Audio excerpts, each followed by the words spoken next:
চট্টগ্রাম নগরীতে সম্প্রতি টানা ভারী বর্ষণে বিভিন্ন এলাকায় সড়ক মারাত্মকভাবে ক্ষতিগ্রস্ত হয়েছে। এই অবস্থায় চট্টগ্রাম সিটি কর্পোরেশনের মাননীয় মেয়র ডাক্তার শাহাদাত হোসেনের নির্দেশক্রমে দ্রুত সড়ক মেরামতের উদ্যোগ নিয়েছে চসিক প্রকৌশল বিভাগ। এরই অংশ হিসেবে রাজখালী ব্রিজ, বাইজিদ বোস্তামি সড়ক লঙ্ঘন, টেক্সটাইল, জাকির হোসেন সড়ক, চকবাজার সহ নগরীর গুরুত্বপূর্ণ সড়কগুলোতে প্যাচওয়ার্ক কার্যক্রম শুরু হয়েছে।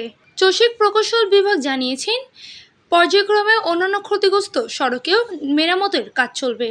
প্রকৌশল বিভাগ আরও জানায়, বর্ষাকালে সড়ক যান চলাচলের উপযোগী রাখতে এবং জনদুর্ভোগ কমাতে এই ধরনের কাজ নিয়মিতভাবে চলবে। এ বিষয়ে city mayor doctor Shahadat Hossain বলেন, নগরবাসীর দুর্ভোগ লাঘবে আমরা অগ্রাধিকার ভিত্তিতে ক্ষতিগ্রস্ত সড়কগুলো দ্রুত মেরামতের নির্দেশ দিয়েছি।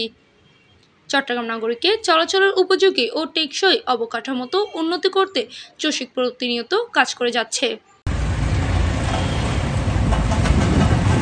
চসিকের এই উদ্যোগকে স্বাগত জানিয়েছে নগরবাসী। চট্টগ্রাম থেকে মোহাম্মদ আসিফের পাঠানো তথ্য ভিডিও চিত্রে PIB ৭১ টিভি।